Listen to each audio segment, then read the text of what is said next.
ನಾವು ಇವತ್ತು ಬೆಂಗಳೂರಿನ ಫ್ರೀಡಮ್ ಪಾರ್ಕಲ್ಲಿ ನಾವು ಇವತ್ತು ಏನು ದೆಹಲಿಯಲ್ಲಿ ಸೋನಮ್ ಸರು ಹೋರಾಟ ಮಾಡ್ತಾ ಇದ್ದಾರೆ, ಆ ಹೋರಾಟಕ್ಕೆ ಬೆಂಬಲವಾಗಿ ಅವರ ಹೋರಾಟದ ಜೊತೆಗೆ ನಾವು ನಿಂತಿದ್ದೀವಿ ಅಂತ ಒಂದು ಸಾಲಿಡಾರಿಟಿಯಾಗಿ ನಾವು ಇವತ್ತು ಬೆಂಗಳೂರಿನ ಫ್ರೀಡಮ್ ಪಾರ್ಕಲ್ಲಿ ಹೋರಾಟ ಮಾಡ್ತಾಯಿದ್ದೀವಿ.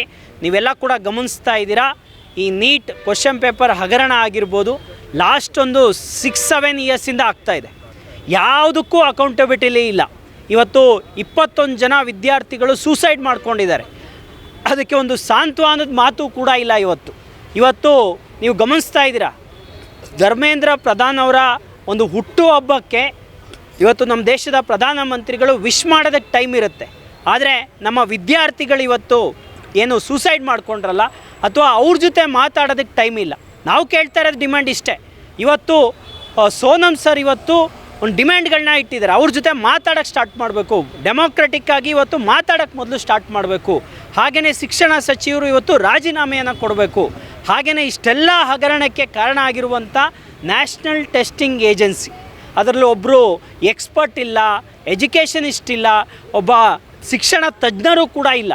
ಅದನ್ನು ಫಸ್ಟು ಅಬಾಲಿಷ್ ಮಾಡಬೇಕು ಅಂಥೇಳಿ ನಾವು ಇಲ್ಲಿ AIDSO ವಿದ್ಯಾರ್ಥಿ ಸಂಘಟನೆ ಹಾಗೂ ಬೆಂಗಳೂರಿನ ತುಂಬ ಜನ ಪಬ್ಲಿಕ್ ಇವತ್ತು ಬಂದಿದ್ದಾರೆ.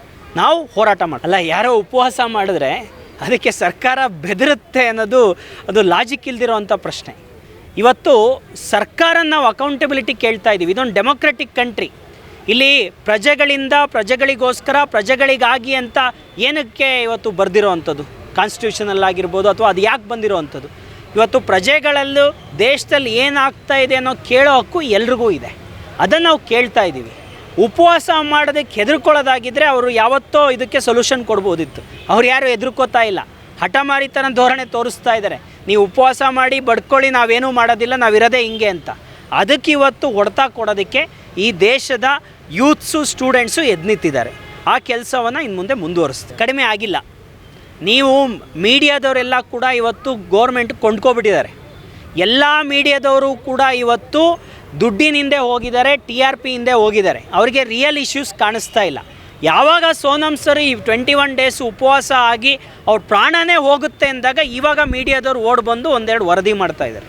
ಬಟ್ ಈ ದೇಶದ ಯೂತ್ಸು ಸ್ಟೂಡೆಂಟ್ಸು ಇನ್ನೂ ಸತ್ತಿಲ್ಲ. ಅವರು ಇವತ್ತು ಎದ್ದಿದ್ದಾರೆ.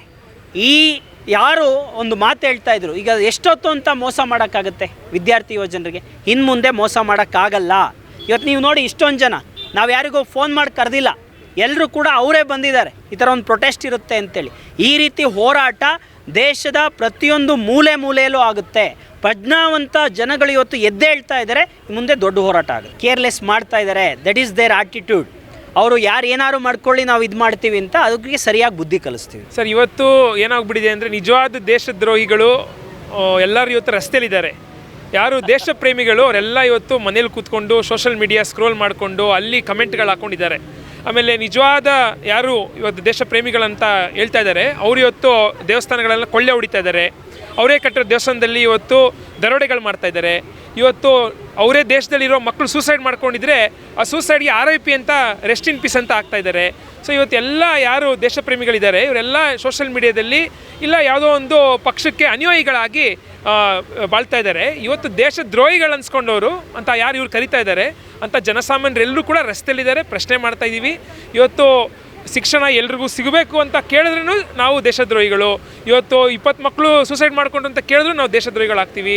ಸೊ ಇವತ್ತು ಏನೇ ಪ್ರಶ್ನೆ ಕೇಳಿದ್ರು ದೇಶದ್ರೋಹಿಗಳು. ಸೊ ಒಳ್ಳೆಯದೇ, ಯಾಕಂದರೆ ಇವತ್ತು ಭಗತ್ ಸಿಂಗು, ನೇತಾಜಿ, ಖುದಿರಾಮ್ ಬೋಸ್ ಇವರೆಲ್ಲ ಇದ್ದಿದ್ರೆ ಅವ್ರನ್ನೂ ದೇಶದ್ರೋಹಿಗಳು ಅಂತಲೂ ಕರಿತಾಯಿದ್ರು.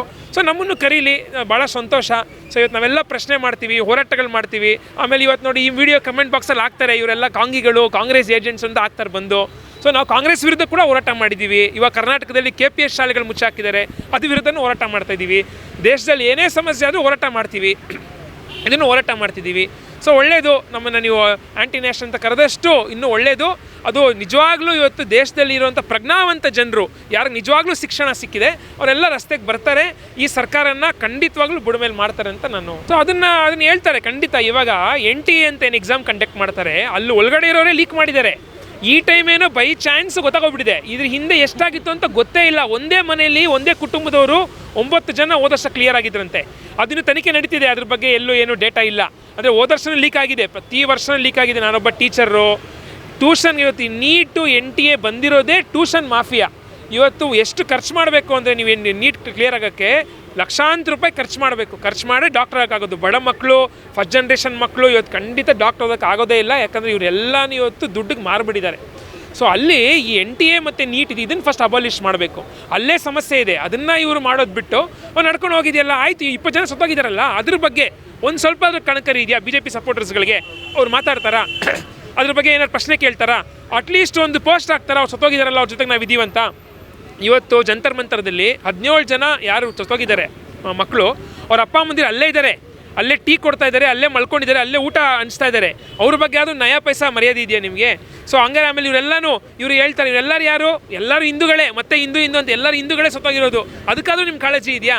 ಖಂಡಿತ ಯಾವ ಕಾಳಜಿನೂ ಇಲ್ಲ. ಇವರೆಲ್ಲ ಕೂಡ ಏನಂದರೆ ಏನೇ ಆದರೂ ಈ ದೇಶದಲ್ಲಿ ನಾವು ಪ್ರಶ್ನೆ ಮಾಡಬಾರ್ದು. ಏನೇ ನಾಳೆ ಲೀಕ್ ಆಗ್ಬೋದು, ನಾಳೆ ಬ್ರಿಡ್ಜ್ ಬಿದ್ದೋಗ್ಬಿಡ್ಬೋದು, ಸಾವಿರಾರು ಜನ ಸಾಯ್ಬೋದು, ಎಲ್ಲನೂ ದೇಶ ಮಾರಾಟ ಆಗ್ಬಿಡ್ಬೋದು. ಸೊ ನಾವು ಕೇಳಬಾರ್ದು. ಸೊ ಕೇಳಲಿಲ್ಲ ಅಂದರೆ ನಾವು ಇವ್ರಿಗೆ ನಿಜವಾದ ದೇಶಭಕ್ತರು. ಸರ್ ನಾವು ಕೇಳ್ತೀವಿ. ಸೊ ನಾವು ದೇಶ ದ್ರೋಹಿಗಳೇ ಆಗಿರ್ತೀವಿ, ಪರವಾಗಿಲ್ಲ. ಅಯ್ಯೋ, ದೇಶ ಸ್ವತಂತ್ರ ಬಂದಿರೋದು ಎಲ್ಲರೂ ಗೊತ್ತು. ಮಕ್ಕಳು ಪಾಠ ಹೇಳ್ಕೊಡ್ತೀವಿ ನಾವು. ಗಾಂಧೀಜಿ ಅವ್ರು ಮಾಡಿದರೆ ಇದು ಹಂಗರ್ ಸ್ಟ್ರೈಕು. ಭಗತ್ ಸಿಂಗು ಜೈಲಲ್ಲಿ 100 ದಿನ ಹೆಚ್ಚು ಅವರು ಹಂಗರ್ ಸ್ಟ್ರೈಕ್ ಮಾಡಿದ್ದಾರೆ. ದೇಶದ ಇತಿಹಾಸ ಇರೋದೇ ಏನು ಹಂಗರ್ ಸ್ಟ್ರೈಕು. ಅದನ್ನೇ ನೀವು ಪ್ರಶ್ನೆ ಮಾಡ್ತೀರ ಅಂದರೆ ಇನ್ನೇನು ಹೇಳಬೇಕು? ಅವ್ರಿಗೆ ಏನು ಅವಾರ್ಡ್ ಸಿಕ್ಕಿಲ್ಲ. ಅವ್ರು ತೆರೆದಿರೋ ಸ್ಕೂಲ್ಗಳು ಎಷ್ಟಿದೆ, ಎಷ್ಟು ಬಡ ವಿದ್ಯಾರ್ಥಿಗಳಿಗೆ ಹೆಲ್ಪ್ ಮಾಡಿದ್ದಾರೆ. ಸ್ವಿಟ್ಜರ್ಲ್ಯಾಂಡ್ ಅವ್ರು ಫ್ರೀಯಾಗಿ ವೀಸಾ ಆಫರ್ ಮಾಡಿದ್ದಾರೆ 5 ವರ್ಷ. ಅಲ್ಲೋಗಿ ಆರಾಮಾಗಿ ಜೀವನ ಮಾಡ್ಬೋದಿತ್ತು. ಅದ್ರ ಬಿಟ್ಟು 18 ದಿನ ಬಂದು ಹಂಗೆ ನರಳಾಡಿ BP ಬಿದ್ದಿದೆ. ಅಷ್ಟೆಲ್ಲ ಆದರೂ ಕೂಡ ದೇಶಕ್ಕೋಸ್ಕರ ಮಾಡ್ತಾರೆ, ನಮ್ಮ ಭವಿಷ್ಯಕ್ಕೋಸ್ಕರ, ವಿದ್ಯಾರ್ಥಿಗಳ ಭವಿಷ್ಯಕ್ಕೋಸ್ಕರ ಮಾಡ್ತಾರೆ ಅಂದರೆ ನಾವು ಸಪೋರ್ಟ್ ಮಾಡಬೇಕಾಗುತ್ತೆ. ಆ ನಿಟ್ಟಿನಲ್ಲಿ ಜನಗಳು ಸಪೋರ್ಟ್ ಮಾಡ್ತಾರೆ. ಇದು ಒಂದು ಇನಿಷಿಯಲ್ ಅಂದ್ಕೊಳ್ಳಿ. ಖಂಡಿತ ಪ್ರಜ್ಞಾವಂತ ಜನರು ರಸ್ತೆಗೆ ಬರ್ತಾರೆ.